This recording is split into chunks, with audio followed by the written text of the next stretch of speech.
Kini, tanpa disadari, korupsi telah menjelma menjadi sebuah budaya. Terlebih di Indonesia, korupsi seolah sudah menjadi hal yang lumrah bagi segala lapisan masyarakat, dari yang muda hingga yang tua. Akibatnya, korupsi pun makin melekat kuat dan perlahan telah menjadi sebuah kebiasaan. Tidak selalu menyangkut hal besar, seperti penyerapan uang negara. Korupsi bahkan bisa ditemukan pada hal-hal kecil yang terjadi di kehidupan sehari-hari. Dewasa ini, korupsi memang telah menjadi persoalan yang rumit di tanah air.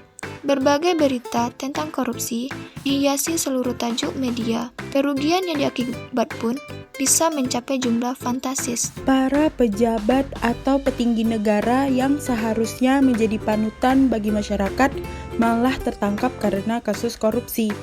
Tidak hanya sekedar merugikan negara, lebih dari itu tindakan korupsi juga berdampak memicu kemiskinan dan kriminalitas. Ilmuwan politik asal Amerika Serikat Samuel Huntington mengatakan bahwa motif korupsi dilakukan seseorang adalah untuk memenuhi kepentingan pribadi mereka. Tanpa disadari pula, sikap yang dianggap sepele dan wajar ternyata bisa memicu mental korupsi di dalam diri kita sehari-hari. Bisa kita temui di sekeliling kita, mulai dari hal kecil seperti membeli makanan pokok di pasar. Terkadang ada oknum yang menggunakan timbangan dengan takaran yang tidak tepat, atau mungkin ketika kena tilang oleh pihak berwajib. Ada orang yang lebih memilih praktik uang damai daripada harus repot-repot ke persidangan. Padahal cara tersebut juga termasuk pada tindakan menyogok. Tidak semua korupsi itu identik dengan harta. Bahkan korupsi juga bisa berwujud waktu di mana seseorang lalai dengan amanah mengenai waktu yang sudah dijanjikan.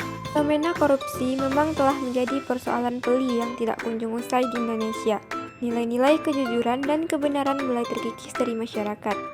Namun hal tersebut lantas bukan membuat kita hanya diam. Bangsa ini bisa berubah jika mengubah cara pandang kita dengan meninggalkan kebudayaan korupsi itu sendiri. Sebagai warga negara yang baik, sudah menjadi kewajiban kita bersama untuk selalu menegakkan keadilan dan berpartisipasi dalam memberantas korupsi. Dan yang paling penting, kita dapat mencegah perilaku korupsi mulai dari diri kita sendiri dengan menanamkan sikap malu mengambil hak orang lain. Dengan upaya pencegahan korupsi dari diri sendiri, nantinya akan tercipta individu-individu yang amanah dan jujur pastinya. Terima kasih sudah menonton teman-teman.